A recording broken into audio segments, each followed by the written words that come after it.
New ইয়র্কের Manhattan থেকে আপনাদের সঙ্গে আছি আমি খালেদ মহিউদ্দিন। অন্তর্বর্তীকালীন সরকারের 100 দিন পার হওয়ার পর অন্তর্বর্তীকালীন সরকার কতটা ভালো করলো, কি করলো, সংবাদ মাধ্যম কোথায় আছে এবং কতটা গণতান্ত্রিক এই সরকার বা কতটা আসলে জবাবদিহিমূলক, সেগুলি নানা বিষয়ে অন্তর্বর্তীকালীন সরকারের প্রধান উপদেষ্টা ডক্টর মোহাম্মদ ইউনূস জাতির উদ্দেশ্যে বলেছেন। আমরা আজকে পেয়েছি ডক্টর মোহাম্মদ ইউনূসের বা অন্তর্বর্তীকালীন সরকারের প্রধান উপদেষ্টা প্রেস সচিব জনাব মোহাম্মদ শফিকুল আলমকে, যার বড় পরিচয় তিনি একজন উনি অনেক বড় সাংবাদিক। আওয়ামী লীগ সরকারের পতন হয়েছে 5 আগস্ট, আর বর্তমান সরকারের দায় মুক্তি দেওয়া হয়েছে 8 আগস্ট পর্যন্ত। এই দায় মুক্তির কারণ কি? আগে জায়গা থেকে আসি যে 6, 7, 8 তারিখে যা হয়েছে বা 5, 6, 7, 8 তারিখে যা হয়েছে তার জন্য দায় আপনাকে নিতে হবে না, কিন্তু আপনি প্রোটেক্ট করতে চাইছেন কাকে? শেখ হাসিনা পালিয়ে যাওয়ার পর যে ঘটনাগুলি বাংলাদেশে ঘটেছে, যারা মারা গেছে, যাদেরকে মারা, এইটার জন্য কেন ইন্ডিমনিটিকে 3 দিন বাড়াতে হবে? আমি শফিক ভাইয়ের কাছে আসলে এটা একাডেমিক ইন্টারেস্টে জানতে চাই যে এটা কেন। এবং আপনি যেটাকে স্মুথ ট্রানজিশন বলছেন সেইটার ক্ষেত্রে আমরা দেখেছি নিউ এজের রিপোর্টটা আপনি নিশ্চয়ই দেখেছেন, যেখানে মধ্যে বলা হয়েছে যে অন্তর্বর্তীকালীন সরকারের কয় মাসে মোট কতজন এক্সট্রা জুডিশিয়াল কিলিং এর শিকার হয়েছে। সেকেন্ড যে কথাটা বললেন, এক্সট্রা জুডিশিয়াল কিলিং বা যে কোনো পোস্ট রেগুলেশন খুবই ভয়াবহ রকমের ক্যাওটিক হয়, সেই জায়গায় আমি মনে করি প্রফেসর ইউনূসের লিডারশিপের কারণে দেশে জাস্ট 100 দিনের মাথায় আমি বলতে পারি পুরোপুরি একটা নর্মালসি। আমরা কালকে পুরো দেশের যে ক্রাইমের ফিগার সেপ্টেম্বরের অক্টোবরের আমরা দিয়ে দিয়েছি। আমরা শফিক ভাই আপনাকে স্বাগত জানাই। আপনার সাথে আমার অনেক বেশি মানে কি বলে যে একটু ফর্মাল সম্পর্কই করা উচিত বা ফর্মাল সম্বোধনই করা উচিত। আপনি মাননীয় প্রেস সচিব, কিন্তু আপনাকে শফিক ভাই ছাড়া অন্য কোনো কিছু বলা আমার জন্য কঠিন, সেই জন্য আমি আসলে আপনাকে শফিক ভাই বলতে চাই। আমি আরেকটু বলতে চাই শফিক ভাই, আপনি আমাদেরকে সময় দিয়েছেন, আমরা অনেক বেশি কৃতজ্ঞ এবং ধন্যবাদ আপনাকে বলার জন্য। এবং আমি দর্শকদের বলতে চাই 5 আগস্টের আগে, অর্থাৎ শেখ হাসিনা ভারতে পালিয়ে যাওয়ার আগে, যখন ইন্টারনেট বন্ধ ছিল, রিলায়েবল সোর্সগুলি যখন ঠিক মতো ছিল না, আমরা যারা বিদেশে ছিলাম বা নিউজ নিয়ে কাজ করেছি, দেশে যারা ছিলেন তারা সবাই আসলে আমরা শফিক ভাইয়ের দিকে তাকিয়েছিলাম। আমরা কেউ বলেছি যে তিনি 1971 সালে বিবিসি এবং অন্যান্য জায়গার সাংবাদিকরা, বিদেশি সাংবাদিকরা যে ভূমিকা পালন করেছেন এপির হয়ে, তার চেয়ে বেশি ভূমিকা তিনি পালন করেছেন। তিনিই ছিলেন আমাদের হাব। শফিক ভাই, আপনাকে আমি আন্তরিকভাবে ধন্যবাদ জানাই। ওই সময় আপনি মাথা ঠান্ডা রেখে প্রতিটি খবর জীবনের ঝুঁকি নিয়েই কিছুটা আমি বলবো, বা জীবনের না হলো অন্যান্য ঝুঁকি নিয়েও হলো আপনি আমাদেরকে দিয়েছেন, সেটার জন্য আমাদের আন্তরিক কৃতজ্ঞতা জানবেন। আপনাকে অনেক অনেক অনেক অনেক ধন্যবাদ। Thank you very much. আচ্ছা শফিক ভাই, আমরা আপনার সাথে আলোচনাটা শুরু করার আগে 100 দিনের পরে আপনি একটা ফেসবুকে স্ট্যাটাস দিয়েছিলেন, সেই স্ট্যাটাসটা থেকেই একটু করে বলি। সেটার মধ্যে আপনি বলেছিলেন যে 100 দিনের মধ্যে এই সরকারের কিছু গুরুত্বপূর্ণ অর্জনের কথা। সেই গুরুত্বপূর্ণ অর্জনগুলি থেকে যদি আপনি যেটাকে বলেছেন যে স্মুথ ট্রানজিশন এবং accountability and justice for the July August massacre, প্রথম দুইটা জায়গা থেকে যদি আমি একটু বলি যে আওয়ামী লীগ সরকারের পতন হয়েছে আসলে 5 আগস্ট, আর বর্তমান সরকারের দায় মুক্তি দেওয়া হয়েছে 8 আগস্ট পর্যন্ত।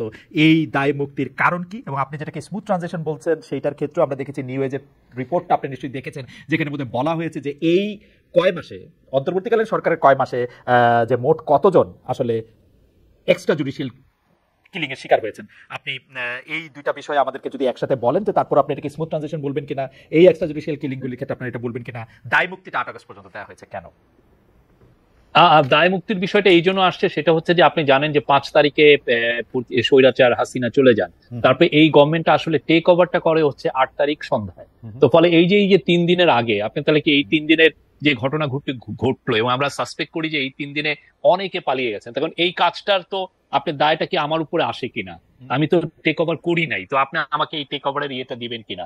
এই দায়টা অবশ্যই যারা সরকারের ফাংশনারি ছিল, পুলিশ ছিল, যাদের এই দায়িত্বগুলো ছিল, যে যাদের হাতে রক্ত, যারা এই ভয়াবহ রকমের একটা ম্যাসাকার করেছে, তাদেরকে অ্যারেস্ট করা, কিন্তু তারা ফেল করেছেন। ফলে আমরা এসে যেটা হচ্ছে যে আমরা অনেক ক্ষেত্রেই একটা ব্যাড প্রেসের সম্মুখীন হচ্ছে। অনেকে এসে বলছে যে আপনারা কেন ধরতে পারছেন না, এই লোকগুলো বাচ্চা ছেলেদেরকে কিভাবে নির্মম ভাবে হত্যা করেছে। আজকেও একজন মা উনি বলছিলেন যে তার ছেলেকে কিভাবে হত্যা করা হয়েছে, আরেকজন বাবা উনি বললেন যে তার ছেলেকে হত্যাও করা হয়েছে এবং তার ছেলেকে ইভেন একটা মসজিদের তার ফুনারালও করতে দেয়নি, তারা ওই যে তার যে গোসল করাবে সেটা পর্যন্ত করতে দেয়নি। এটা আমার এখানে সেগুলোর দায়টা এখন।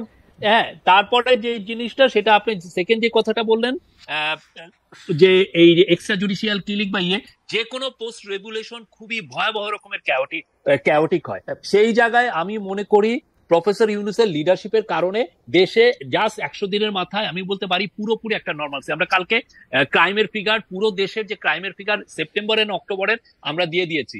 ওইখানে আপনারা দেখবেন যে গত বছরের অক্টোবরের যতগুলো খুন হয়েছে, এবছর অক্টোবরে তার খুন 10টা খুন, এবং সেপ্টেম্বরে একটু হাই ছিল।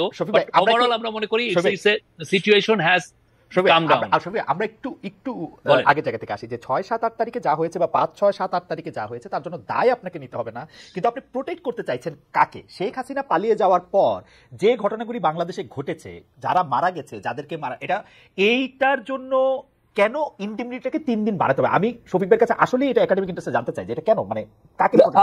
আমি কোনো ইন্ডিমনিটি, কাউকে ইন্ডিমনিটি দেওয়া হচ্ছে না, অনেস্টলি কাউকে ইন্ডিমনিটি। যারা ওই সময় দায়িত্বে ছিল এই লোকগুলো কেন দায়িত্বে ফেল করা হয়েছে এটা নিয়ে কিন্তু আমরা কাজ করছি।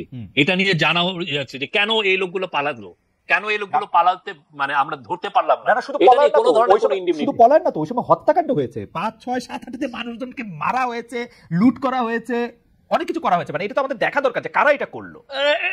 এই যে টোটাল যে আপনার মানে এটাকে অনেক অনেক গুলিয়ে ফাঁপিয়ে দেখা হচ্ছে। তা আমাদের হিসাবে যেটা আমরা দেখি যে 150 জনের মতো ইয়ে হয়েছে এবং অনেক ক্ষেত্রে রিভেঞ্জ কিলিং হয়েছে। আচ্ছা, রিভেঞ্জ কিলিং এর ক্ষেত্রে আমার মনে হয় না কোনো ইন্ডেমনিটি দেওয়া হয়েছে। আচ্ছা, ওকে, তাহলে আমরা এটা বলতে পারি। আর দ্বিতীয় কথা হচ্ছে যে আপনি এটাকে বলছেন যে স্মুথ ট্রানজিশন, এটা আপনাকে বলবেন যে এটা ট্রানজিশনটা স্মুথই হয়েছে, এবং জুলাই আগস্ট ম্যাসাকার নিয়ে যে অ্যাকাউন্টেবিলিটি, সেই প্রশ্ন কিন্তু আপনি যদি একটু খেয়াল করেন সবাই, আপনি সেই প্রশ্ন কিন্তু বৈষম্য বিরোধী ছাত্র আন্দোলনের পক্ষ থেকেও তোলা হচ্ছে। আপনারা আহতদের খোঁজ নিচ্ছেন না, আপনারা আহতদেরকে যথাযোগ্য মর্যাদা দিচ্ছেন না, সেটি করছেন না। তো আপনি জাস্টিসটা করতে পেরেছেন? আমি যে এটা মনে হচ্ছে যে যেই ধরনের এক্সপেকটেশন, আমাদের বিগেস্ট চ্যালেঞ্জ হচ্ছে যে এক্সপেকটেশনটা ম্যানেজ করা। আমরা বলছি তো আমরা কাজ করছি, আমরা প্রত্যেকটা ডেট আমরা খুঁজে দেখছি, অনেক মৃত্যু আসছে, মৃত্যুর খবর আসছে, আমরা প্রত্যেকটা স্ক্রুটিনাইজ করছি, প্রতিটা গ্রামে গ্রামে যাওয়া হচ্ছে, ডিসিদের নেতৃত্বে কমিটি করে প্রত্যেকটা গ্রামে গ্রামে যাওয়া হচ্ছে। আর যে আহত আমরা পুরোপুরি 19,900 জনের মতো আহত আমরা পেয়েছি, প্রত্যেককে নাম ধরে ধরে স্ক্রুটিনাইজ করে কার কি ভাবে আহত হয়েছে এবং তাদের পাশে দাঁড়ানো হয়েছে। দুই একটা এদিক বেদিক হয়েছে, আমরা অস্বীকার করছি না, বাট সত্যিকার অর্থে আমরা তাদের পাশে দাঁড়িয়েছি। আপনি যদি ভালো মতো করে এটা ইনভেস্টিগেটিভ জার্নালিজম করেন, দেখেন যে আমাদের দায় কত, আমরা এখানে পারছি কিনা। আমি মনে করি যে আমরা তাদের পাশে দাঁড়িয়েছি, তারা যেটা চাচ্ছেন, তারা আরো চাচ্ছেন, আমরা চেষ্টা করছি তাদের পাশে দাঁড়ায়। বিদেশি সবার সাথে কথা হচ্ছে, ইউএস এর সাথে, ইউএস এর থেকে টিম আসছে, ইউকে থেকে টিম আসছে, নেপালের থেকে কর্নিয়ার নিয়ে আসা হয়েছে, অন্যান্য অনেক দেশের থেকে টিম, চায়না থেকে টিম আসছে, তারা এসে এই কাজগুলো করছেন। আমরা এটাই, এবং 11টা বিশেষায়িত হসপিটালে তাদেরকে আমরা চিকিৎসা দিচ্ছি, এবং অনেকে, এবং তাদেরকে দেওয়ার জন্য হেলথ মিনিস্ট্রি থেকে এক ধরনের আমরা ওয়েবসাইট করে দিয়েছি, লিস্ট করা হয়েছে। তো এখানে কেউ আমরা তো আমরা এর থেকে আমার মনে হয় না যে আরো বেশি আমাদের করা উচিত, অবশ্যই আরো বেশি সুস্থ। আমাদের ব্যুরোক্রেটিক কিছু সমস্যা আছে, সেটা আমরা ওভারকাম করার চেষ্টা করছি। এই উষ্মাটা কোত্থেকে তৈরি হচ্ছে আসলে, যে আপনারা আসলে আহতদের ঠিকমতো খোঁজ খবর নিচ্ছেন না, আপনারা নিজেরা খুব আরাম করছেন কিন্তু আহতরা কাতরাচ্ছে, তাদের দেখার কেউ নাই, এই উষ্মাটা কোত্থেকে তৈরি হচ্ছে?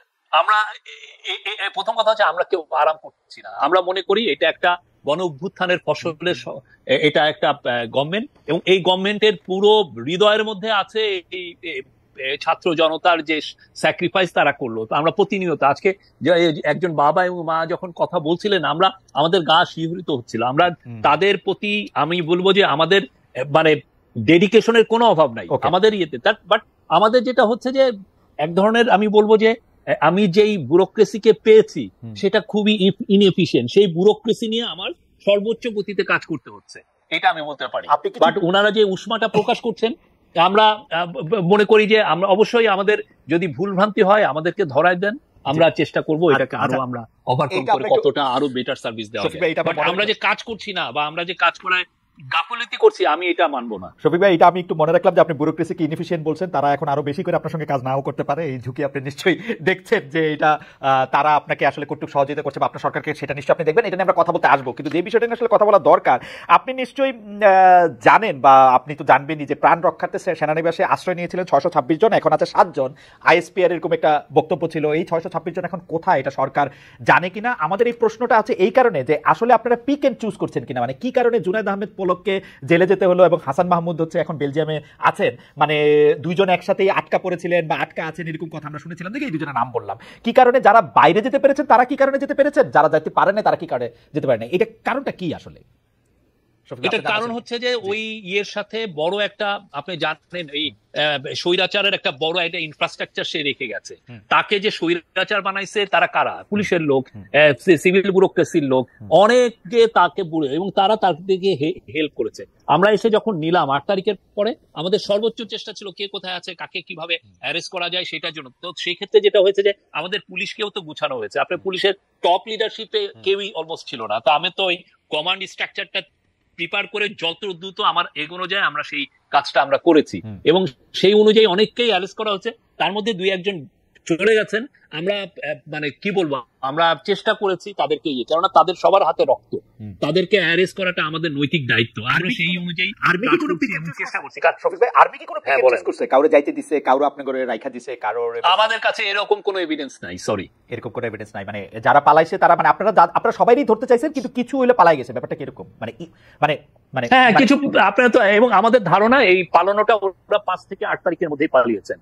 কেননা 5 থেকে 8 তারিখে যে যাদের ধরার কথা ছিল, পুলিশ তো ছিলই, পুলিশ একটা স্টেটের একটা বড় একটা মানে উইং, গভর্নমেন্টের একটা উইং, তো তাদেরকে পুলিশকে ধরা, পুলিশের এই কাজটা করা উচিত ছিল। কিন্তু দেখা যাচ্ছে পুলিশের টপ লিডারশিপ, ওইটা যেটা ডিক্টেটরের যে টপ লিডারশিপ, তারাই তো ছিল আসলে মেইন কিলার, তো তারাও পালিয়েছে।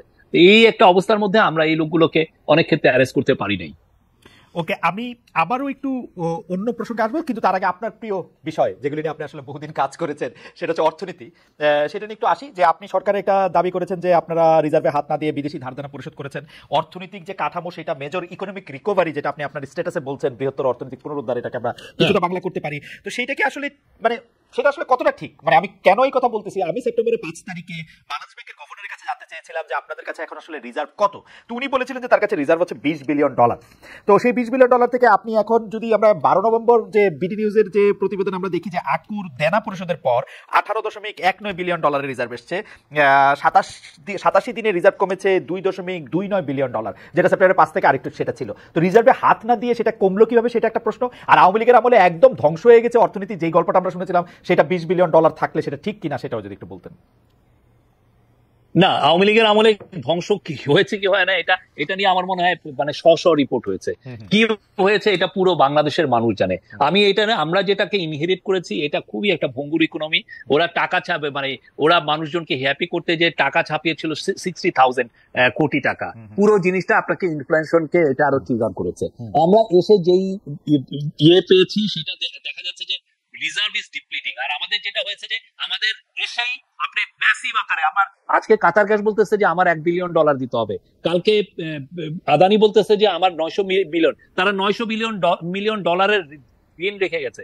তারা $1 বিলিয়ন কাতার গ্যাসের ঋণ রেখে, এইটা তো আমার দেনা পরিশোধ করতে হচ্ছে। এবং এটা এমন না স্টেট টু স্টেট না, এটা হচ্ছে যে আপনার একটা প্রাইভেট কোম্পানি, তাকে আপনার টাকাটা দিতে হবে। তো এই পুরো জিনিসটা তো আমরা দিয়েছি। আমাদের $2.5 বিলিয়ন একটা ইন্টারন্যাশনাল পেমেন্টের একটা অব্লিগেশন ছিল, সেখান থেকে আমরা $1.8 বিলিয়ন দিয়েছি রিজার্ভকে টাচ না করে। আর রিজার্ভে যে টাচের যেটা হচ্ছে আকু পেমেন্ট, সেটা একটা ন্যাচারাল প্রতি 3 মাস অন্তর বা প্রতি 2 মাস বা 3 মাস অন্তর এটা দিতে হয়। আর ইকোনমির অবস্থা যদি দেখেন আপনি, সেপ্টেম্বরের দেখেন আমাদের প্রায় 7%, মানে 7% একটু কম আমার এক্সপোর্টের গ্রোথ, এবং অক্টোবরে এসে আমাদের গ্রোথ ছিল 21% একটু নিচে। তো এটা তো আমি বলবো যে ম্যাসিভ। মানে আমাদের ইকোনমির মূল যেটা, দুইটা স্তম্ভ, একটা হচ্ছে রেমিটেন্স আর একটা হচ্ছে এক্সপোর্ট, দুইটাই খুবই ভাইব্রেন্ট আমরা দেখছি। আর আরেকটা জিনিস যেটা আমরা এসে সাথে সাথে করেছি, অপ্রয়োজনীয় যেগুলো জায়গায় ব্যয় ছিল, আপনি আজকে যদি ডেলি প্রথম আলো দেখেন, সেখানে ফয়জুল কবির খান এই ব্যাপারে খুব বিস্তৃত লিখেছে। আমরা কোটি কোটি টাকার আমরা এগুলো সব বন্ধ করে দিয়েছি, যাতে আমাদের টোটাল রিসোর্সটা মোবিলাইজ করে আমরা কাজগুলো করতে পারি। আর আজকে আপনি ব্যাংকিং সেক্টরে দেখেন, ব্যাংকিং সেক্টর ইজ ভাইব্রেন্ট। অবশ্যই 2, 3, 4, 5, 6টা খুবই সিক টাইপের ব্যাংক আছে, বাট সত্যিকার থেকে এটা হচ্ছে লেগাসি, এই ওদের আমলে এটা হয়েছে।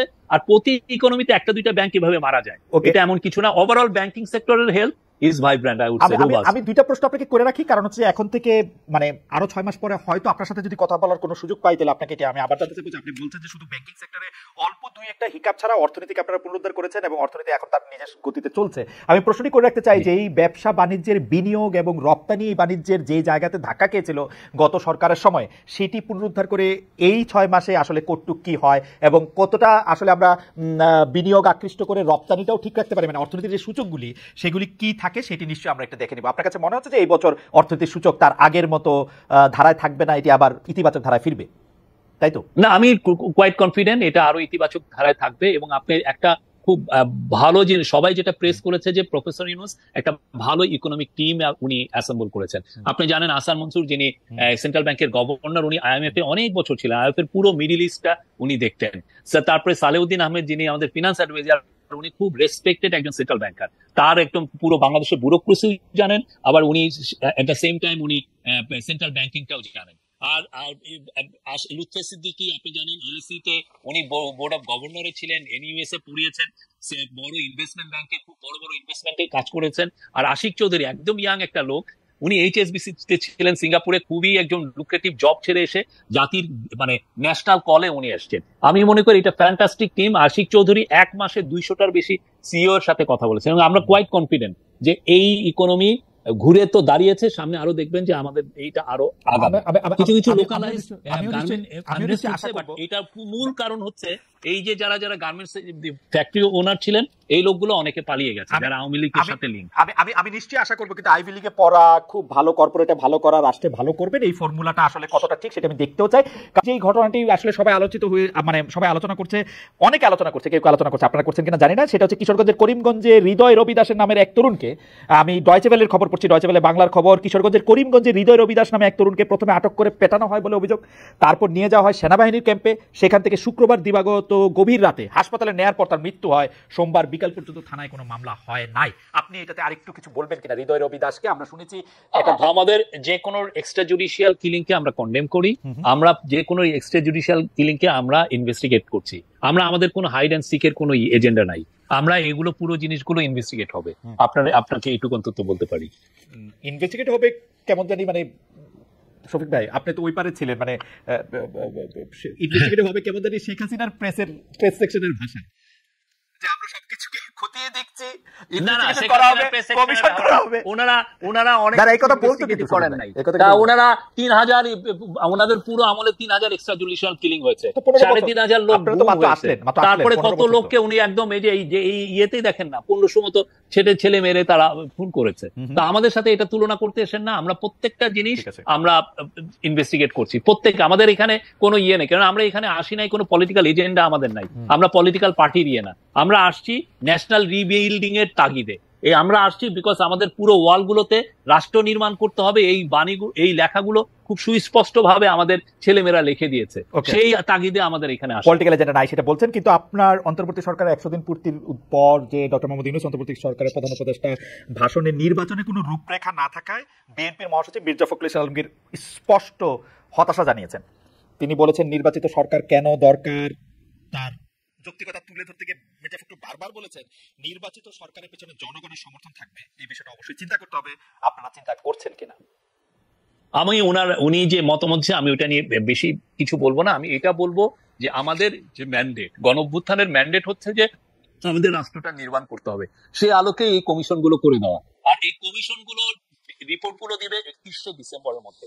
ওই রিপোর্টগুলো নিয়ে ওনাদের সাথেই কিন্তু আমরা কথা বলবো, আমরা পলিটিক্যাল পার্টিগুলোর সাথে কথা বলবো, সমাজের সমস্ত ধরনের স্টেক হোল্ডারের সাথে কথা বলবে। ওইটার আলোকে আসলে আমরা বুঝবো যে আমরা কি ধরনের ইলেকশন আমরা দিব বা কি ধরনের রিফর্মটা আমরা বাস্তবায়িত করবো। আর রিফর্মটা আমি যখনই বাস্তবায়িত করব তখন আসলে আমি বুঝবো যে আমার কতদিন সময় লাগবে। ধরেন আপনি আজকে 300 সিটে আমাদের ইলেকশন হয়, এখন সবাই পার্টি মিলে বললো যে না আমরা 300 সিট সেই 1973 সাল থেকে দেখছি, অতএব এবার আসি আমরা 500 সিটে ইলেকশন করি। এই 500 সিট ইলেকশন করা মানে হচ্ছে আমার নতুন করে ডিমার্কেশন করা। বা ধরেন আমাদের পলিটিক্যাল পার্টিগুলো মিলে বললো যে না আমাদের প্রেসিডেন্টের পাওয়ারটা আমাদের বাড়াতে হবে, প্রেসিডেন্সিয়ালও ইলেকশন লাগবে। তো সেক্ষেত্রেও আমার কিন্তু টাইমের একটা বিষয় এসে যায়। তো সবগুলো মিলে আমাদের সত্যিকার অর্থে আমাদের একদিনও এক্সট্রা থাকার কোনো ইচ্ছা নাই, কারো কোনো ইচ্ছা নেই। আমি আপনার বললেন তো যে নির্বাচনটা করা ছাড়া আর এই যে সংস্কার, এই দায়িত্ব এই সরকার কেন নিতেছে?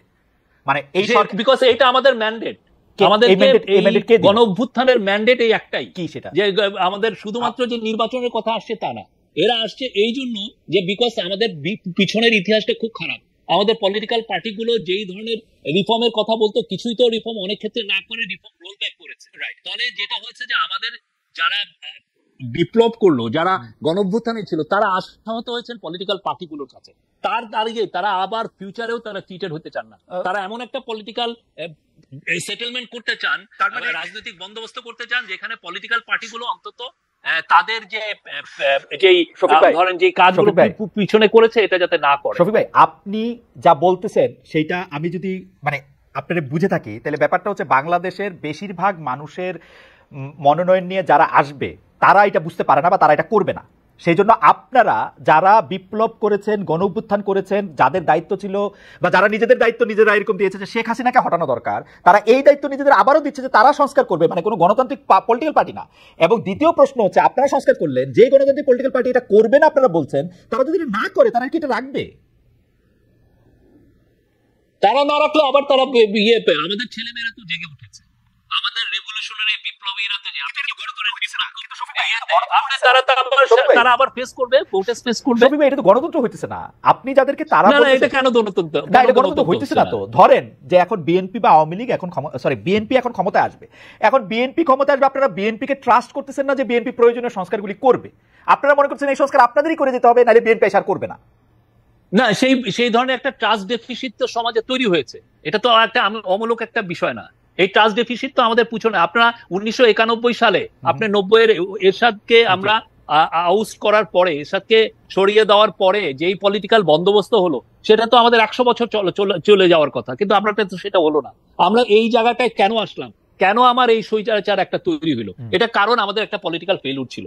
যেই জিনিসটা আমাদের স্টুডেন্টরা, আমাদের আপামর জনসাধারণ এটা জানছে, তারা দেখেছে যে তারা গত 15 বছরে ভালো মতো ভোট দিতে চায়নি, তো তারা এই যে তাদের আকাঙ্ক্ষাটা তারা ওয়ালে লিখে দিয়েছে যে আমরা রাষ্ট্র মেরামত করতে চাই, এবং তারা বারবার এই কথা। সেই 15 বছর তো সেই 15 বছর তো আওয়ামী লীগ শাসন করলো, তো সেইটার দায় বা সেটা যে বিএনপি কখনো কিছু করবে না, সেটা বিএনপির উপর দিতেছে কেন ওরা? আমি তো এটা বুঝতেছি না। বিএনপির সাথে মিসট্রাস্টটা কি? বিএনপি তো নিজেরাও তো এটা নিয়ে আলাপ করেছে। আপনি পুরো গতটা বছর বিএনপি এই তাদের 31 পয়েন্টিং এ ফ্যান্টাস্টিক তারা ডিবেট করেছে, তো ওদেরও তো আকাঙ্ক্ষা আমরা ওদের কাজটাও আরো আগে, ওদের কাজটা ওরাই করুক, আপনারা ওদের কাজটা কেন করতে চাচ্ছেন? এটা আমার কাছে আমাদের তো রিফর্ম করা, আমাদের রিফর্মটা খুবই একটা স্ট্রং ম্যান্ডেট। এবং আপনি যদি আসেন কালকে, যদি এসে আপনি ওপিনিয়ন পোল নেন যে আমাদের ম্যান্ডেটটা কি হচ্ছে, আমি বলবো যে মোর দেন 80% will say that we want this government to carry out reforms. আমি আপনাকে বলতে পারি, আপনি নিজে একটা দেখেন না, ওপিনিয়ন পোল নেন। শফিক ভাই, ওপিনিয়ন পোল দিয়ে তো আসলে বোঝা খুব মুশকিল। তবে মানে পোল হওয়ার মানে একটা জনগণের কোন একটা ম্যান্ডেট না নিয়ে জনগণ কি চায় এটা বইলা দেওয়া আমার মনে হয় ঠিক গণতান্ত্রিক না মনে হয়। আমার মনে হয় যে এই গণ অভ্যুত্থানের চেয়ে বড় ম্যান্ডেট পৃথিবীতে নাই। সেই গণ অভ্যুত্থান আপনি বেয়াদবি নিয়ে না, কিন্তু এটা তো অতি সরলীকরণ করেছে। অভ্যুত্থানটা ছিল হচ্ছে শেখ হাসিনার বিপক্ষে, আর কোনো কিছু একটা ভালো নির্বাচনের পক্ষে, একটা ভালো নির্বাচনের পক্ষে না। অভ্যুত্থান শেখ হাসিনা রাষ্ট্র মেরামতের পক্ষে। কোন জায়গায় দেখছেন যে আমি অভ্যুত্থান করেছি আমার আগে 3 মাসের মধ্যে ইলেকশন দেন? কোথায় লেখা আছে? আপনি দেখেন ওয়ালগুলোই, আপনি ওয়াল গ্রাফিতি গুলো আপনার তো এখানে অনেক করেসপন্ডেন্ট আছে, আপনি পাঠান না। আমি তো এরকমও কোথাও দেখি নাই যে আমি আইসা রাষ্ট্র মেরামত করব, সংস্কার করব, এটাও আমি দেখি নাই। আমি দেখছি শেখ হাসিনা সেটা তো আমি শেখ হাসিনাকে ক্ষমতা থেকে যাইতে হবে, একটা ভালো নির্বাচন পাইতে হবে, কারণ 15 বছর আমরা কোনো নির্বাচন পাই নাই। আমি একটা গণতান্ত্রিক সরকার, একটা ভালো নির্বাচন দেখতে চাইছি, এইটা আমি মনে করছি। হাওয়েভার এইটা পুরাটাও আমি আপনার সাথে যে তর্কটা করলাম, এটা পুরাটাও আমার মতামত না, প্রশ্নটা আপনাকে করে রাখলাম আর কি। আমি জানি যে আপনি ব্যাপারটা নিয়ে ভাবতেছেন, ভাববেনও আর কি। না, আমাদের মিশন খুবই সিম্পল। রাষ্ট্র মেরামতের জন্য যতটুকু রিফর্ম করার দরকার আমরা করব, অবশ্যই এটা পলিটিক্যাল পার্টির সাথে কনসালটেশন করে এবং তাদের সাথে একটা কনসেনসাসের মাধ্যমে এই রিফর্মটা করা হবে। এটা নিয়ে শেষ প্রশ্ন করি যে আপনার কাছে মনে হইতেছে না আসলে যে পলিটিক্যাল পার্টিগুলির যদি আপনি এটা ছাড়েন, যারা গণতান্ত্রিক প্রক্রিয়া নির্বাচিত হয়ে আসবে তারা এটা করবে, এটা আপনাদের মনে হচ্ছে না? অনেকগুলো পলিটিক্যাল পার্টি এসে এটা আমাদেরকে বলছে যে আপনারা করে যান, এই কয়টা নেসেসারি। অনেকগুলো পলিটিক্যাল পার্টি মানে যাদের জনসমর্থন 2%। না, আমি এটা নিয়ে কথা বলছি না, কার 2% কার 1%, এটা নিয়ে আমার কোনো ইয়ে না। বাট আমাদের এখানে অনেকগুলো প্রায় 40টার মতো পার্টি তো এসছে, কথা বলছে। তো আমরা তো জানি তারা অনেকেই, বেশিরভাগই চাচ্ছেন যে না, আমরা যাতে খুব নেসেসারি, যেগুলো খুব দরকারি, সেগুলো রিফর্ম আমরা যাতে ক্যারি আউট করি। ওকে, যেহেতু আপনারা অন্তর্বর্তীকালীন সরকার, সেহেতু বারবারই আগের অন্তর্বর্তীকালীন সরকারের সাথে একটা তুলনা আসে, -1 -2 নানা ধরনের ফর্মুলা নিয়ে কথা বলা হয়। আমরা যেখানে দেখেছি যে বেগম খালেদা জিয়া অনেক অসুস্থ ছিলেন, তার বিদেশে যাওয়া অনেক বেশি দরকার ছিল, তার ডাক্তাররা জানিয়েছিলেন তার শরীর স্বাস্থ্য খুব খারাপ আছে। তারপরেও আমি অবশ্য জানি যে কিছুদিন আগে তিনি অনুমতি নিয়েছেন হয়তো আপনাদের কাছে, তিনি হয়তো শীঘ্রই বিদেশে যাবেন, কিন্তু সেটা উনি দেরি করছেন এই ভেবে অনেকে বলছেন যে তিনিও যদি বিদেশে চলে যান, জনাব তারেক রহমানের মামলাগুলি তোলা হয় নাই, তিনি যদি বিদেশে না আসেন, আপনারা কোনো না কোনো ভাবে তাদেরকে মাইনাস করে ফেলতে পারেন। এরকম কোনো পরিকল্পনা কি আপনাদের আছে কিনা, বা এটা আপনি আসলে? না, আমাদের যেহেতু পলিটিক্যাল কোনো ইয়ে নাই, আমাদের অ্যাম্বিশন নাই, অতএব এগুলো কোনো নাই। আমরা খালেদা জিয়াকে যথেষ্ট সম্মান করি এবং আমাদের মধ্যে কোনো -2 এগুলো কোনো ধরনের কোনো এজেন্ডা নাই। আমাদের একটা এজেন্ডা রিফর্ম গুলো ক্যারি আউট করা এবং ভালো একটা ইলেকশন দেওয়া। আচ্ছা, এই সরকারের 100 দিন উপলক্ষে জাতির উদ্দেশ্যে যে ভাষণ দেওয়ার ক্ষেত্রে প্রধান উপদেষ্টা বলেছেন এই সরকারকে ব্যর্থ করার জন্য, অকার্য করার জন্য আমরা বিশাল অর্থে বিশ্বব্যাপী দেশের প্রতিটি স্থানে প্রতিটি জায়গায় এক ধরনের মহাপরিকল্পনা দেখার কথা তিনি বলছেন। বলা হচ্ছে একটা বড় প্রচেষ্টা হচ্ছে বিভেদ সৃষ্টি করা, কিন্তু আমরা কিন্তু দেখতে পাচ্ছি বৈষম্য বিরোধী ছাত্র আন্দোলনের সঙ্গে এই অন্তর্বর্তীকালীন সরকারের একটা দূরত্ব কি সৃষ্টি হচ্ছে। কেউ কেউ বলছেন এই সরকার কি করছেন আমরা দেখতে পাচ্ছি না, উপদেষ্টা হিসেবে কাদের নিয়োগ দিচ্ছেন আমরা দেখতে পাচ্ছি না। কেউ কেউ এইটাও বলছেন যে ছাত্র আন্দোলন থেকে যে উপদেষ্টারা এসছেন তাদের সঙ্গে অন্য উপদেষ্টাদের এক ধরনের উই এবং দেও সৃষ্টি হয়েছে। আপনি এই ভিন্নতাগুলির ক্ষেত্রে আপনি আসলে কি মনে করেন, এর জন্য আওয়ামী লীগের ষড়যন্ত্র কিভাবে কাজ করছে সেটি কেমনে মনে করেন? আমি মনে করি যে আমি তো 14টা ক্যাবিনেট মিটিং এ ছিলাম, আমি তো দেখেছি যে তারা খুবই একটা ভালো টিম। আমি তো কোনো কারোর মধ্যে বৈরিতা বা কেউ দূরত্ব তৈরি হয়েছে কারোর মধ্যে, এটা আমার কাছে হয় না। আমি মোটামুটি প্রত্যেকটা মিটিং এই থাকি, দেখি তো খুবই দে আর এ ভেরি গুড টিম। আর সত্যিকার অর্থে কিছু কিছু ক্রিটিসিজম খুবই হেলদি। আমরা চাই যে সমস্ত বাংলাদেশের যারা আমাদের যদি দুর্বলতা থাকে, আমরা যদি মিস্টেক করি, সেটা বৈষম্য বিরোধী ছাত্র উড়াই হোক আর পলিটিক্যাল পার্টি হোক, তারা আমাদেরকে ক্রিটিসাইজ করুক, তাহলে আমরা বুঝবো যে আমরা ঠিক করছি নাকি বেঠিক করছি। আর এটার মানে এই না যে সে আমার থেকে দূরে চলে গেল, কারোর সাথে আমাদের দূরত্ব নেই। আমরা মনে করি পলিটিক্যাল পার্টি বা বৈষম্য বিরোধী ছাত্র আন্দোলন সবই আমাদের অংশীজন, এটা নিয়ে আমাদের কোনো ধরনের কোনো দূরত্ব নাই। আমরা খুবই রাইট অন ট্র্যাক আছি এবং আমি মনে করি যে আমরা আমাদের লক্ষ্যে খুব স্থির আছি। আর আওয়ামী লীগের কথা আপনি কি বলবো, ওরা তো দেখছেন যে ওরা কি ধরনের প্রপাগান্ডা চালাচ্ছে। আমরা বলেছি যে 44 জন পুলিশ মারা গেছে, সেখানে ওরা মিথ্যাচার করছে যে 3000 পুলিশ মারা গেছে। এই 3000 পুলিশ মারা যাওয়াকে কেন্দ্র এটাকে জাস্টিফাই, এটা দিয়ে এই জন্য বলছে, তারা জাস্টিফাই করতে চাচ্ছে এই বাচ্চা 8 বছর 4 বছর 12 বছরের ছেলেদেরকে যে ওরা নির্মম ভাবে হত্যা করলো, সেটাকে তারা জাস্টিফাই করার চেষ্টা করছে। আমরা যারা পুলিশ মারা গেছে তাদের লিস্ট দিয়ে দিয়েছি, আপনারা যদি আরো কাউকে পান আমাদেরকে এনে দেখান যে ইনি মারা গেছে, ইনি ভয়ে কথা বলছেন না, নিয়ে আসেন, আমরা বলছি তো। আচ্ছা, হ্যাঁ, কিন্তু এই লোকগুলোকে আপনারা ভয়াবহ রকমের এই যে মিথ্যাচার, এইটার জন্য করার জন্য তারা মিলিয়ন্স ডলার ছাড়ছে, এবং তাদের মিথ্যাচার এখন দেখা যাচ্ছে যে ইউএস পলিটিক্স এর মধ্যে দিয়েও এখানে হাজির হচ্ছে। শফিক ভাই, আপনিও ভালো করে জানেন যে মিথ্যাচারের তো আসলে এটা তো কোনো জীবনকাল নাই, এটা তো শেষ হয়ে যাবে, ফরমালি দিয়েও বাঁচা যাবে না। মিথ্যা নিয়ে আপনারা তো উদ্বিগ্ন থাকেন না। আমি বরং আপনার বক্তব্যর কাছাকাছি বক্তব্য দেখানোর জন্য আমরা দর্শকদের জানতে চাইছিলাম যে অন্তর্বর্তী সরকারকে ব্যর্থ করতে, বিভেদ সৃষ্টি করার চেষ্টা চালিয়ে যাচ্ছে আওয়ামী লীগ, এমন মন্তব্য করেছিলেন প্রধান উপদেষ্টা ডক্টর মোহাম্মদ ইউনূস। এই বক্তব্য সমর্থন করেন কিনা? 75% দর্শক এই বক্তব্য সমর্থন করেছেন, 25% দর্শক বলেছেন যে এটি সমর্থন করেন না। 97,000 ভোট এটিতে পড়েছে। তো আপনার বক্তব্য আসলে এটি ঠিক, অন্তর্বর্তীকালীন সরকারের এই অবস্থান নিয়ে আসলে আমাদের যারা দেখছেন তার 97,000-এর 75% দর্শক মনে করছেন যে আসলে এটা অন্তর্গতমূলক কোনো ষড়যন্ত্র করা হচ্ছে। আমরা একটু সংবাদ মাধ্যম নিয়ে কথায় আসি শফিক ভাই, যে সাংবাদিক নেতাদের পক্ষ বিপক্ষ বহুদিন ধরে আছে, এটা নিয়ে আপনিও সাফার করেছেন, আমরাও সাফার করেছি। আমরা যে কোন পক্ষ ডিউতে কোনটা, বিবিএফএসি কোনটা, প্রেস ক্লাবে গেলে কোন পক্ষ চা খাইতে বলে আর কোন পক্ষ সিগারেট খাইতে বলে, সেটা নিয়ে আমরা আসলে নানা ধরনের ঝামেলার মধ্যেই পড়ছি। কিন্তু 5 আগস্ট আওয়ামী লীগ সরকারের পতনের পর কিছু কিছু মিডিয়া হাউস আক্রান্ত হয়েছে, কোনো সাংবাদিকের বিরুদ্ধে হত্যা মামলা হয়েছে, অনেকের এক্রিডিটেশন কার্ড বাতিল হয়েছে, সর্বশেষ প্রেস ক্লাবের সদস্যপদ স্থগিত করা হয়েছে অনেক সাংবাদিকের। এসব ঘটনা মত প্রকাশের স্বাধীনতার বিকাশে ভূমিকা রাখবে নাকি সংকুচিত করে ফেলবে? আমি আরো জানাতে চাই, আপনি দেখবেন যে উপদেষ্টারা কার সাথে কথা বললে কি হবে এবং সেটা নিয়ে এক ধরনের হুমকি দিচ্ছে, যে তাদের মধ্যে এই জিনিসটা কেমনে এটা হইলো যে ধরেন কারোর সাথে কথা বললেই সে একটা প্ল্যাটফর্ম পায়, এটা নিয়ে আসলে অন্যদেরকে খুব বেশি প্রভাবিত করা যায়, এটাতে কেন মনে হলো? আমরা যেখানে বলতেছিলাম, শফিক ভাই আমি শেষ করি কথাটা, আমি যেখানে বলতেছিলাম যে শেখ হাসিনার যদি সাহস থাকে ক্ষমতা থেকে নাইমে অন্য কোথায় একটা দিয়ে ইলেকশন দেখ, তার সবকটা মেশিনারি ব্যবহার করেও তো থাকতে পারে নাই, এত ভয় কিসের জন্য? বিশেষ করে সংবাদ মাধ্যমে কে আসবে না আসবে? শফিক ভাই, আমাদের তরফ থেকে সংবাদ মাধ্যমের স্বাধীনতা সংকোচনের কিছুই করা হয়নি। আপনি জানেন ট্র্যাডিশনালি সংবাদপত্রের স্বাধীনতা কেমনে সংকোচন করা হয়। আমাদের এটা অ্যাডমিনিস্ট্রেটিভ, আগে ডিজিএফআই কে ইউজ করা হতো, এনএসআই কে ইউজ করা হতো, প্রাইম মিনিস্টার অফিসের যে প্রেস টিম, যেটা এখন আমি লিড করছি, তাদের কাজই ছিল নিউজ নামানো, একে থ্রেড দেওয়া, ওকে থ্রেড দেওয়া। আপনি নিজে এটার একজন ভিকটিম। আপনি এখানে আমার থ্রেড দেন, আমি ভিকটিম না, প্রোগ্রাম করতে, আমি ভিকটিম না, আমার কথা, আপনি কেউ যদি আপনাকে বলে, কোন পত্রিকা, কোন টিভি স্টেশন, কোন ওয়েবসাইট যদি বলে যে আমাদের এই নিউজটা সরাতে বলেছে, আমাদের এই নিউজটা কিল করতে বলেছে, বা আমার এই লোকটাকে ফায়ার করতে বলেছে, আপনি আমাকে বলেন। আর আপনি কথা বলেন, এই যে অ্যাক্রিডিটেশনের কার্ড ছাত্রলীগের ছেলেকে দেওয়া হয়েছে, যুবলীগের ছেলেকে দেওয়া হয়েছে, এবং এদেরকে দিয়ে এদের বিশাল একটা অংশের 5000 অ্যাক্রিডিটেশনের মধ্যে 169 জনের অ্যাক্রিডিটেশন নাই। তো এদেরকে পুরো একটা বিশাল অংশের কাজ ছিল সচিবালয়ে যে লবিং করা, ওর হয়ে দেনদের বর করা, ওর হয়ে ইয়ে করা। আমরা তারপরে বলেছি আপনি যাদের বাতিল করেছেন যে আপনার প্রতি অন্যায় করা হয়েছে আপনি আমাদেরকে বলেন, আমরা আবার রিভিউ করব, এটা নিয়ে আমাদের কোনো ইয়ে নাই। কিন্তু স্বাধীনতার ক্ষেত্রে আমরা বলবো যে 100% বাংলাদেশের ইতিহাসে এরকম কেউ স্বাধীনতা ভোগ করে না, আমি একটু বলতে পারি। আপনার কাছে কি মনে হয় তথ্য উপদেষ্টা যে বলেছেন যে কার সাথে যোগাযোগ করছে না কি কথা বলছে, আমি কি স্ট্যাটাসে বাইর করে দেখবো, পড়ে শোনাবো? আপনি নিশ্চয়ই জানেন। হ্যাঁ বলেন আমরা জানেন মনে নিশ্চয়ই, মানে এটা আপনার কাছে মনে হয় না যে ডেকেছেন, ডেকে বলেছেন যে আপনারা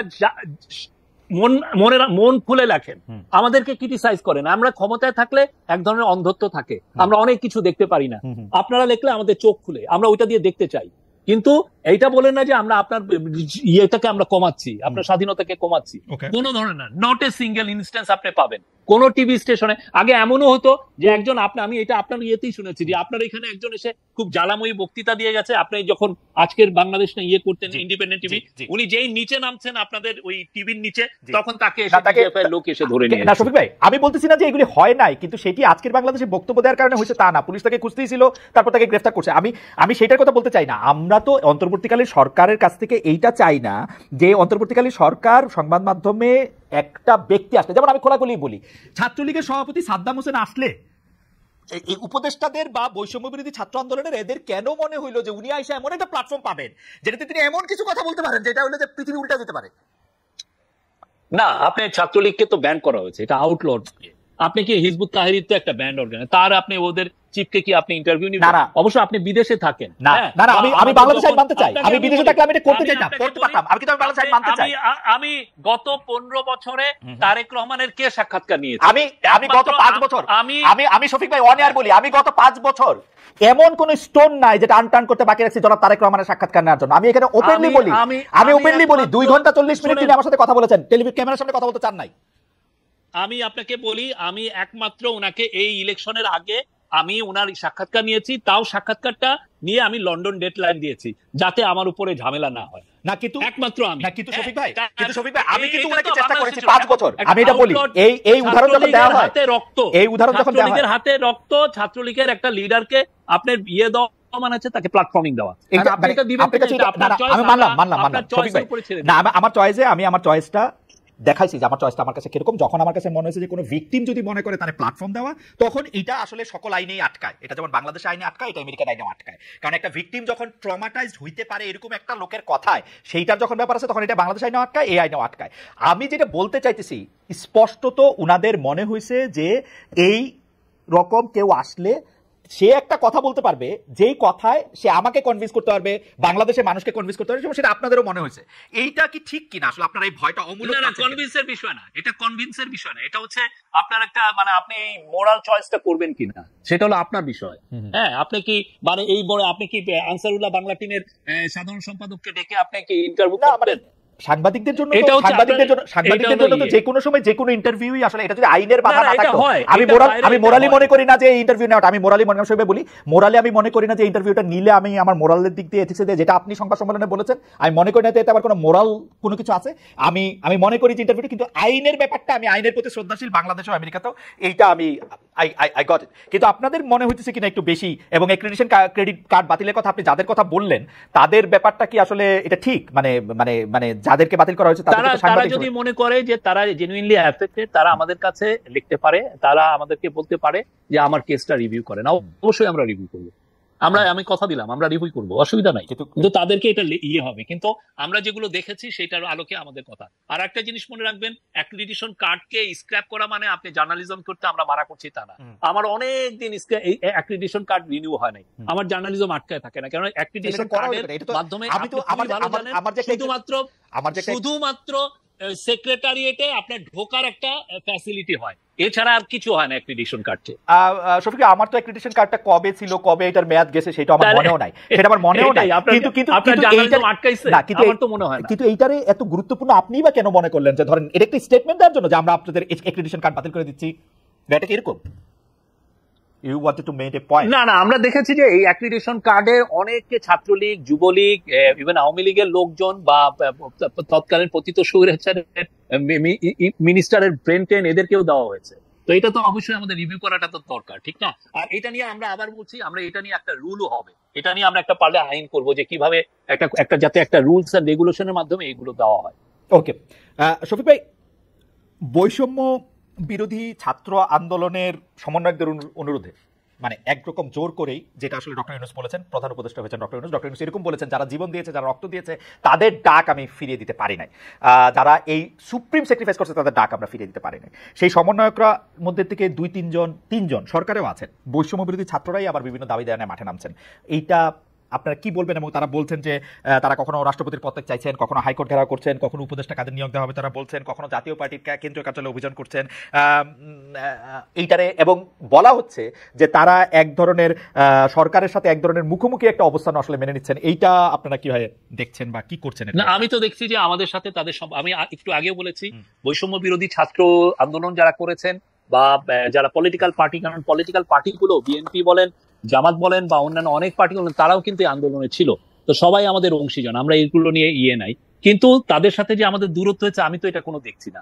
আর তিনজন এরা এসছেন আমাদের ক্যাবিনেটে, কারণ আমরা চাই যে এই যে ইউথের যে ভাষাটা, এটা আমাদের এখানেও আসুক। তারা যে চায়, তাদের ডিমান্ড গুলো কি, আমাদের যাতে জেনারেশনাল একটা গ্যাপ না হয়, তাদের চাওয়া পাওয়া, তারা বাংলাদেশকে কিভাবে দেখছে, আমরা তো বাংলাদেশটা তাদের কাছে রেখে যাব। তো তাদের একটা ইনক্লুশন তো খারাপ না, এবং this are smart guy. Mahfuz বলেন, নাহিদ বলেন, নাহিদের মতো স্মার্ট পলিটিশিয়ান বাংলাদেশে খুব কম আছে। তো এরা তো দে আর মানে কন্ট্রিবিউটিং, মানে আমি বলি যে খুব ব্রিলিয়ান্টলি তারা কন্ট্রিবিউট করছেন আমাদের এই ক্যাবিনেটের কাজগুলোতে। আমি তো কিছু যখন ডিবেট গুলো হয়, দে অ্যাক্টিভলি টুক পার্ট। তারা ওই যে নীরব যে বসে আছেন, যে তাকে আমি এক ধরনের ফেভার করা, সেগুলো না। আর আরেক দিক দিয়ে যেটা সার্জিস বা হাসনাত বা অন্যান্যরা যেটা করছেন, তারা তো আওয়াজ তুলছেন। আমরা তো বলছি যে সবাইকে, যদি আমাদের মিস্টেক হয়, আমাদের যদি কোনো শর্টকামিংস থাকে, আপনারা আওয়াজ তুলেন, অসুবিধা কি, আমরা শুনি। আমি তো আপনাকে অংশীজনই ভাবছি। ওকে, ফ্যামিলিতে থাকে না, আপনার সাথে তো আমার ডিফারেন্স অফ ওপিনিয়ন হয়, তাই বলে তো আপনি আমার এনিমি না। ডিফারেন্স অফ ওপিনিয়ন হলে এনিমি না, এটা একটা ভালো কথা। কিন্তু আমরা যদি ধরে নিই যে রাজনৈতিক বা অন্য কারণে এই সরকারের সময় সংখ্যালঘু সম্প্রদায়ের আক্রমণ, তৌহিদি জনতার ব্যানারে মাজার, বাউল আক্রায় হামলা, যৌনকর্মীদের অনিরাপত্তা, পোশাকের জন্য নারীদের অপদস্থ করা, এইটা যে কথিত আওয়ামী লীগের কথিত যে সাংস্কৃতিক দার্শনিক বয়ান, তারই আসলে প্রতিষ্ঠা করতেছে কিনা শফিক ভাই? না, আমরা এগুলো ব্যাপারে খুবই স্ট্রং নিয়েছি। মাজার ভাঙার বিষয়ে আমরা স্ট্রং মেজার নিয়েছি। আপনি দেখেন, আমরা যখন স্ট্রং মেজার, এরপরে আর একজনও সাহস পায়নি এটা হবে না।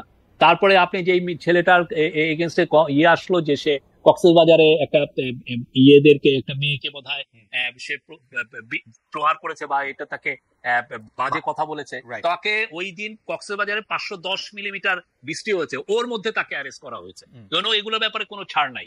আর অন্যান্য সমস্ত কিছুতে, আর মাইনরিটির কথা আমরা তো অস্বীকার করছি না যে কিছু অ্যাটাক হয়নি, হয়েছে, কিন্তু আমরা বারবার বলছি এগুলোকে এত ওভারব্লোন করা হয়েছে, এত হিউজলি এক্সাজারেটেড করা হয়েছে, যে এটা নিয়ে অনেকে পলিটিক্স করছেন, এটা আমরা স্পষ্ট দেখতে পাচ্ছি। আপনি দেখেন যে হিন্দু বৌদ্ধ খ্রিস্টান ইউনিটি কাউন্সিল যে রিপোর্টটা দিয়েছেন, সেটাকে রিভিজিট করেছে নেত্র নিউজ। তারা দেখেছে যে ওদের যে 9 জনের যে মৃত্যুর কথা বলা হয়েছে, তার মধ্যে 8টা মৃত্যুর ক্ষেত্রে ওরা মোটামুটি নিশ্চিত যে এটার কোনো রিলিজিয়াস মোটিভেশন ছিল না, এটা কোনো সেক্টারিয়ান ভায়োলেন্স না। তো তারপর দেখেন এই রিপোর্ট যে ওরা করেছে, হিন্দু বৌদ্ধ খ্রিস্টান কাউন্সিলের উচিত ছিল বলা যে না, আমরা এই রিপোর্টটা আমরা অন করি বা কিন্তু তারাও তো চুপচাপ। তারা তো বলা উচিত ছিল যে নেত্র নিউজ যেটা তাদেরকে বলেছে। 9 জনের মধ্যে 8 জন সংখ্যালঘু যারা মারা গেছেন, তারা আসলে ধর্মীয় কারণে মারা যাননি। তাহলে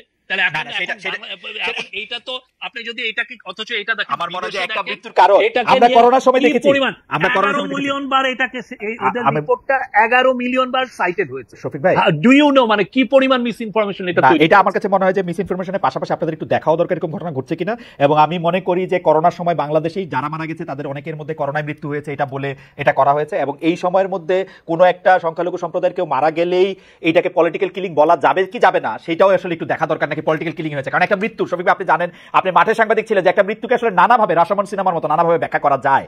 এটা আপনি চাইলে এটা ব্যাখ্যা করতে পারবেন। এই জন্য নরেন্দ্র মোদীর সাথে যখন প্রফেসর ইউনূস কথা বললেন ফোনে, উনাকে আহ্বান করলেন যে আপনি আপনাদের দেশের সাংবাদিকদেরকে পাঠান, তারা এসে দেখে যাক, তারা নিজেরা। যা ধরেন, আমি যদি আমার রিপোর্টটা বলি, আপনি অনেক সময় বলি এটা তো সরকারের ভাষণ, আমি তো এটা বিশ্বাস করছি না, হুইচ ইজ নট অমূলক না। কিন্তু আপনি যদি বাইরের থেকে সব সাংবাদিক এসে নিজেরা যে দেখুক যে আসলে ঘটনাগুলো কি হয়েছে, নিজেরা প্রত্যেকটা ইনসিডেন্ট গুলোকে নিজেরা রিচেক করুক, রিপোর্ট করুক, করে বুঝুক যে আসলে কতটুকু হয়েছে। না, খুবই স্ট্রং একটা জায়গা। তো আপনি এই প্রসঙ্গে খালি একটু শেষ কথা বলি যে আপনি হৃদয় রবি দাসের মৃত্যুটাকে আসলে কিভাবে দেখেন, মানে এটা নিয়ে আপনার কাছে কিছু খোঁজ আছে কিনা, সেই প্রশ্নটা করেছিলাম, সেটা যদি আবার একটু বলতে পারবেন। ডোনাল্ড ট্রাম্প, আমেরিকার প্রেসিডেন্ট ইলেক্ট, তিনি যে বাংলাদেশের সংখ্যালঘুদের নির্যাতন, মৃত্যু, এগুলি নিয়ে নানা ধরনের একটা মানে কি বলবো এক ধরনের আশঙ্কা করে একটা যে টুইট করেছেন, সেটিকে আপনি আসলে কিভাবে দেখছেন ডক্টর মোহাম্মদ ইউনূস আসলে? ডোনাল্ড ট্রাম্পের বিষয়ে আমরা তাকে ওয়েলকাম জানাই যে উনি নতুন ইলেক্টেড হয়েছেন। আমরা মনে করি ডোনাল্ড ট্রাম্প 2.0 যেটা ইয়ে হবেন, ওটার সাথে আমাদের সম্পর্ক খুব ভালো থাকবে এবং আমরা মনে করি যে তার সাথে এবং আমাদের ইকোনমি আরো বেটার জায়গায় যাবে আমরা মনে করি। আর যেটা বললেন যে ওনার টুইটের বিষয়ে, আমি মনে করি যে এটা হয়তো বা মানে ওনাকে ভুল বোঝানো হয়েছে। উনি যখন ক্ষমতা নেবেন তখন অবশ্যই উনি ইনফরমেশন গুলো পাবেন হচ্ছে আমেরিকান এম্বাসি ইন বাংলাদেশ, তাদের কাছ থেকে উনি ইনফরমেশন পাবেন। তখন উনি রিচেক করে দেখতে পাবেন যে কি এক্সটেন্টে কি ভায়োলেন্সটা হয়েছে। এবং তারা বাংলাদেশে আমেরিকান এম্বাসি খুব ভালো, তাদের নিজস্ব ইনফরমেশন গ্যাদারিং এর সিস্টেম আছে, অবশ্যই তারাও তো দেখেছে যে কি হয়েছে। ওকে, আপনি হৃদয় রবি দাস সম্পর্কে আর কোনো মন্তব্য করবেন? রহস্যজনক মৃত্যু, আর্মির কাছে আমি তো ওইটা বলেছি যে এগুলো আমরা ইনভেস্টিগেট করবো। ওকে, ঠিক আছে। আপনি সাংস্কৃতিক জাগরণের কথা বলেছেন, সরকার 100 দিনের কথা বলতে গিয়ে, কিন্তু আমরা শিল্পকলা একাডেমিতে প্রদর্শনীরত অবস্থায় একটা নাটক বন্ধ হতে দেখেছি। বলা হচ্ছে যে মানে আসলে এই নাটক যিনি করতেছিলেন তিনি সরকারের সমালোচনা করেছেন। আমরা একজন সফল চলচ্চিত্র পরিচালককে উপদেষ্টা হিসেবে আপনারা নিয়োগ দিয়েছেন, তার জন্য আপনারা ঘরে বাইরে কথা শুনছেন। আপনারা আসলে এগুলি কিভাবে দেখছেন? এইটা কোনো মানে আরো যদি আমরা বলি যে কোন একটা ব্র্যান্ডিং এর অনুষ্ঠানে গেলে তৌহিদি জনতার ব্যানারে বাধা দেওয়া হচ্ছে, বলা হচ্ছে যে তারা আওয়ামী লীগের সময় ছিলেন। আমি পরিমণির কথা বলি যে পরিমণিকে আসলে ভুয়া স্লোগান করে শোরুম উদ্বোধন না করে চলে যেতে হয়েছে, মেহজাবিনকে শোরুম উদ্বোধন করতে দেয় নাই তৌহিদি জনতা। এগুলিকে আপনারা আসলে কিভাবে দেখেন? মানে সংস্কৃতিটা জায়গায় এই শিল্পকলা একাডেমিতে নাটক বন্ধ, আমরা সংস্কৃতি কিভাবে দেখি? আপনি শিল্পকলা একাডেমির যে ডিজি যিনি হয়েছেন তার অ্যাপয়েন্টমেন্টই বুঝবেন। সৈয়দ জামিল উদ্দিন আহমেদের চেয়ে brilliant stage director, theatre director বাংলাদেশে নাই।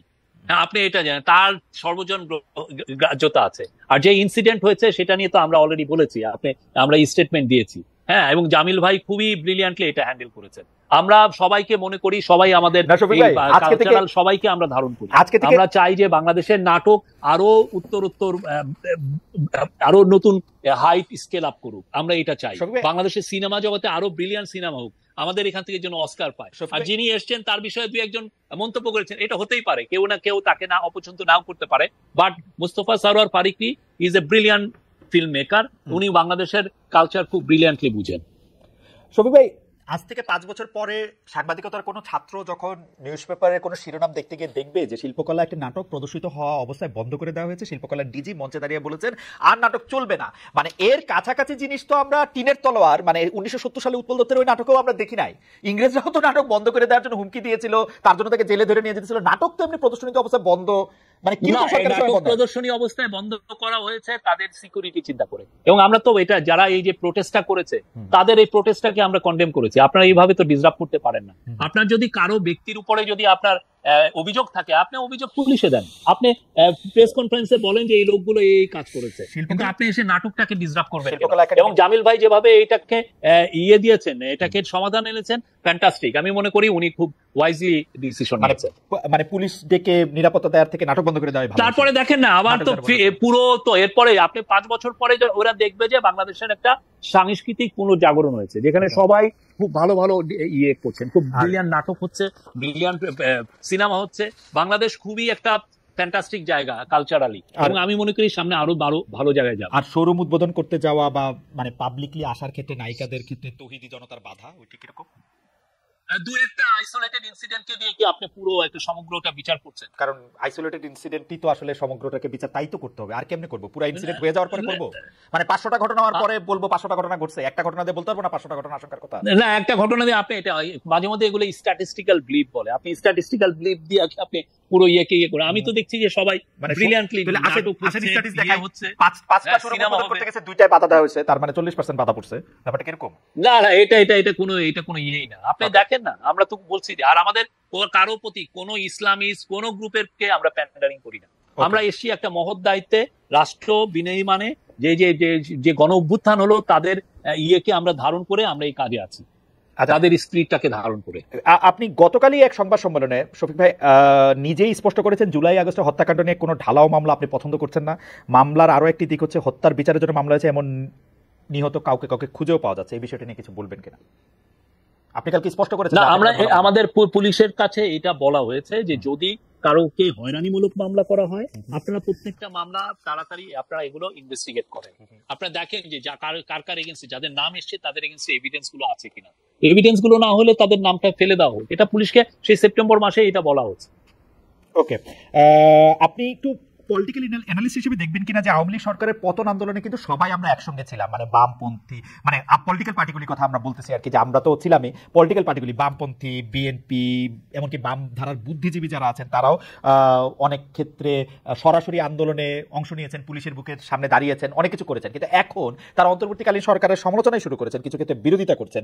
কিন্তু আপনি যেটা বলছেন যে আপনার আলাদা করে কারো মানে কিছু বলা নাই, তাদের মানে ইসলামপন্থী ধর্মীয় বক্তা তারা কিছু কিছু বিষয় আপনাদের সমর্থন করেছেন, আবার কিছু কিছু উপদেষ্টা নিয়োগ জ্ঞান এগুলি নিয়ে আবার মানে বিরোধিতা করছেন। আপনারা এটাকে কিভাবে দেখেন? যে যারা আপনি তো মানে সোশ্যাল মিডিয়াতে অনেকে অনেক কথা লিখতেই পারে, হ্যাঁ, আমরা সবাইকে মানে কনস্ট্রাকটিভ ক্রিটিসিজম আমরা ওয়েলকাম করি, যে কোনো কনস্ট্রাকটিভ আমরা ওয়েলকাম করি। আচ্ছা, আমি একটু শফিক আপনাকে বলি যে এই অনুষ্ঠানটা চ্যানেল 24 এ সরাসরি দেখানো হচ্ছিল। চ্যানেল 24 এখন তাদের টপ অফ দ্য আওয়ারের নিউজের জন্য চলে যাবে, কিন্তু আমরা আপনাকে আরো 2-1 মিনিটের জন্য একটু রাখতে চাই এবং আমরা আপনাকে আরো একটু বিষয় একটু প্রশ্ন করতে চাই, আপনার অনুমতি নেই। তো চ্যানেল 24 তাদের টপ অফ দ্য আওয়ার নিউজে চলে যাচ্ছে, যেটি পরে আবার দেখানো হবে, আমাদের ইউটিউব চ্যানেলে এটি প্রচারিত হতে থাকবে। শফিক ভাই, গত সপ্তাহে আমাদের অনুষ্ঠানে এসেছিলেন সিপিবির সাধারণ সম্পাদক জনাব রুহিন হোসেন প্রিন্স। তিনি বলেছেন যে প্রধান উপদেষ্টা তাদের সঙ্গে বৈঠকে বলেছেন জুলাই আগস্টে আন্দোলনে আহতদের চিকিৎসা ও পুনর্বাসনে সরকার কাজ করলেও এ নিয়ে গণমাধ্যমে প্রচারণা কম। এর দায় কি শফিক ভাই প্রধান উপদেষ্টা প্রেস উইং এর? আপনি কি মনে করেন যে প্রচারটা কি আপনিও কম মনে করেন? না আসলে কি ঘটনাটা কি? না, আমরা তো দেখেন, আমরা এটা নিয়ে প্রচুর আমরা বলছি, আমাদের প্রেস উইং থেকেও বলা হচ্ছে, হেলথ মিনিস্ট্রি থেকেও বারবার আমরা প্রতিদিন প্রেস দেওয়া হচ্ছে। তো তারপরেও একটা দেখা যাচ্ছে যে এক ধরনের, এখন আপনি যদি মানে পুরো যে জিনিসটা আমরা ওয়েবসাইট করে দিয়েছি, ওয়েবসাইটের লিস্টও দেওয়া হচ্ছে যে কারা কারা কি কি হয়েছে, কিন্তু যেটা হচ্ছে কি মানুষের আকাঙ্ক্ষাটা অনেক বেশি, মানুষ মনে করছে যে প্রতিদিন এই ধরনের আমরা কিন্তু দিচ্ছি, আমাদের লিমিটেড যেগুলো স্ট্রেংথ আছে সেগুলো নিয়ে আমরা ম্যাক্সিমামটা দিচ্ছি, যে এটা করা হচ্ছে আজকে ওইটা, আমরা কোনো নিউজ আমরা কিন্তু বাদ রাখছি না, আমরা প্রতিনিয়ত যেটাই নিউজ হচ্ছে আমরা ওইটাকে দিচ্ছি। তারপরে হচ্ছে আপনি দেখেন আমাদের পত্রিকাগুলো তো ভালো ভালো রিপোর্ট করছে, আহতদের বিষয়ে কথা বলছে, নিহতদের নিয়ে প্রচুর রিপোর্ট হচ্ছে। তার মধ্যেও যেটা হয়েছে যে যেটা গত সপ্তাহে যেটা হলো, এরকম আইসোলেটেড 2-1টা ঘটনা ঘটছে, আমরা অস্বীকার করছি না। তো সেই জন্য আমরা এটা নিয়ে আরো আমরা কাজ, আরো যাতে আরো সিরিয়াসলি কাজ করা যায়, আরো কিভাবে ওদের পাশে দাঁড়ানো যায়, আমরা সেটা করছি, তো আমরা দেখছি। আইন উপদেষ্টা ডক্টর আসিফ নজরুল কে অনেক সমালোচনার মুখে পড়তে হচ্ছে, বলা হচ্ছে যে তার মধ্যেই আসলে সবচেয়ে বেশি সমস্যা। আবার অন্যদিকে ডক্টর মোহাম্মদ ইউনূস মাহফুজকে সব আন্দোলনের পেছনে আছেন বলে পরিচয় করে দেওয়ার পর জাতিসংঘের সম্মেলনে গিয়ে তার বিরুদ্ধেও আসলে নানা ধরনের কথা হচ্ছে। অনেক বেশি কথা হচ্ছে স্বাস্থ্য উপদেষ্টা ডক্টর নূরজাহান বেগমকে নিয়েও, স্বাস্থ্য উপদেষ্টা নূরজাহান বেগমকে নিয়েও। এইটা আসলে আপনি এটা কিভাবে দেখছেন যে মানে সিঙ্গেল আউট করা হচ্ছে, আক্রমণ করা হচ্ছে, গাড়ি আটকে দেওয়া হচ্ছে, এগুলিকে কিভাবে দেখছেন? আমি সবাইকে অনুরোধ করব, যারা যারা এগুলো নিয়ে ভাবছেন, অনেক বড় বড় পত্রিকা এই যে আইন উপদেষ্টার সাথে আসেন না, ওনার সাথে একটা দিন থাকেন, দেখেন উনি কি কাজগুলো করছে, বা নূরজাহান আপাকে নিয়ে হচ্ছে, নূরজাহান আপার কাজগুলো দেখেন, উনি তো যথেষ্ট ডেডিকেটেড হয়ে কাজ করছেন। আপনারা এসে তার সাথে থেকে দেখেন যে উনি কাজের মধ্যে কোনো গাফলতি করছেন কিনা, ওনার কাজগুলো নিয়ে উনি কি অবহেলা করছেন কিনা, আপনারা দেখেন না। আমরা সমস্ত সাংবাদিককে ইনভাইট করি, আসেন দেখেন।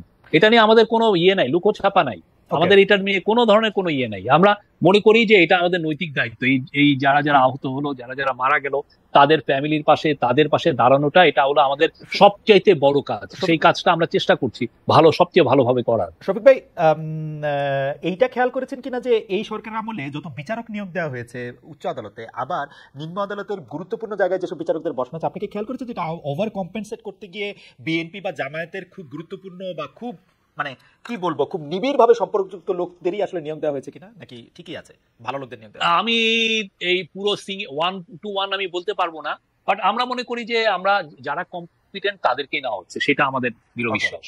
মানে এখন আপনি যদি 1-to-1 বলেন যে ইনি সেটা নিয়ে আমি বলতে পারবো না, বাট আমরা মনে করি যারা এই লিগ্যাল প্রফেশনটা খুব ভালো বুঝেন, বাংলাদেশের জুডিশিয়ারির উপরে যাদের যথেষ্ট জ্ঞান আছে, যথেষ্ট, আপনি নিজে তো লয়ার স্টুডেন্ট, না, আমি তাদেরকে জার্নালিজম স্টুডেন্ট, কিন্তু আসলে হয়তো কেউ কেউ মানে আপনার সাথে পরের আলোচনা আমি নিশ্চয়ই হয়তো কিছু বিষয় আপনার দৃষ্টিও আকর্ষণ করতে পারি। যাই হোক, পাকিস্তানের সঙ্গে বাংলাদেশের নতুন সম্পর্ক গড়ে উঠেছে। করাচি থেকে প্রথমবারের মতো জাহাজ এলো। আওয়ামী লীগের সঙ্গে যার যার বৈরিতা ছিল তার সঙ্গে বন্ধুত্ব করা হবে, এইটা কি এই সরকারের পররাষ্ট্রনীতি, নাকি সরকার পররাষ্ট্রনীতিটা অন্যভাবে দেখছে? সবে আপনি কি দেখেন? না, সরকার পররাষ্ট্রনীতি এখানে প্রফেসর ইউনূসের এটা খুবই, উনি একটা, আমি এটা ওই যে আমার যে 9 পয়েন্টের মধ্যে এটা লিখেছি যে ফরেন পলিসিতে উনি নতুন ডিরেকশন এনেছেন। এটা কি উনি চাচ্ছেন যে সার্ক যেটা মরিবান্ড হয়েছে, মানে একটা মৃতপ্রায় হয়ে রয়েছে, সেটাকে উনি রিভাইভ করতে চাচ্ছেন। সার্কের মধ্যে সমস্ত দেশের সাথে যাতে আমরা খুব দৃঢ় একটা খুব সুন্দর সম্পর্ক তৈরি করতে পারি, এই জন্য এই বছর ওনার ইচ্ছা ছিল যে আমরা, উনি যখন ইউনাইটেড নেশনের জেনারেল অ্যাসেম্বলিতে গেলেন তখন ওনার ইচ্ছা ছিল যে যতগুলো সার্কেল লিডার আসবে তাদের সাথে যাতে একবার 5 মিনিটের জন্য হলেও যেন ফটোশুট করা, তাতে হয় কি এক ধরনের মেসেজ যায় প্রত্যেকটা দেশে যে না আমরা একসাথে আছি। এবং এতে হয় কি যে এই বৈরিতা তৈরি হয়, আমি আপনার সাথে যদি কথা না বলি তাহলে আপনার সাথে দূরত্বটা বেশি তৈরি হয়, আমি আপনার সাথে কথা বললি তাই একসাথে থাকি তাহলে হয় কি অনেক ধরনের সমস্যা খুব দ্রুত সমাধান হয়। তা আমরা মনে করি যে ওনার ইচ্ছা হচ্ছে যে সার্কটাকে রিভাইভ করা। সেই আলোকে আপনি জানেন নেপালের থেকে 40 মেগাওয়াটের আমরা পাওয়ার আনছি, ইন্ডিয়ান গ্রিড কে ব্যবহার করি। তো এটা উনি চাচ্ছেন, স্যার চাচ্ছেন যে একটা সাউথ এশিয়া গ্রিড যদি হয় তাহলে এমনও হয় যে নেপালের 40,000 মেগাওয়াট বিদ্যুৎ ওরা উৎপাদনের ওদের অ্যাবিলিটি আছে, সেটাকে আমরা ট্যাপ করে বাংলাদেশে আনতে পারবো। সেক্ষেত্রে আমার কয়লা পুড়িয়ে মানে ফসিল ফুয়েল পুড়িয়ে তাহলে আর আমার বিদ্যুৎ আনতে হয়। ঠিক তেমনি পাকিস্তানের সাথে আমার সম্পর্ক, আর যে শিপের কথাটা বললেন সেই শিপটা কিন্তু দুবাই থেকে ছেড়েছে, জেবেল আলী পোর্ট থেকে ওইটা করাচিতে টাচ করেছে, পরে তারপরে চিটাং এ আসছে, চিটাং থেকে ইন্দোনেশিয়ার একটা পোর্টে গেছে, ওইখান থেকে মালয়েশিয়ার পোর্ট ক্ল্যানে যে এটার সমাপ্তি হয়েছে। তো এখন এটাকে ইন্ডিয়ান পত্রিকাগুলো যেভাবে বলছে সেটা তো একদম ভয়াবহ। আমি সেই জায়গায় যাচ্ছি না, কিন্তু পাকিস্তানের সাথে বাংলাদেশের এডমিরালিটি ওই চুক্তি পুনর্ভাবে না লেখা হলে এটা আসা সম্ভবত না, যেহেতু এটা করাচি টাচ করেছে সেই জন্যই। অসুবিধা কি? আমার কোনো অসুবিধা নাই, আমার কোনো অসুবিধা নাই, আমার কোনো অসুবিধা নাই।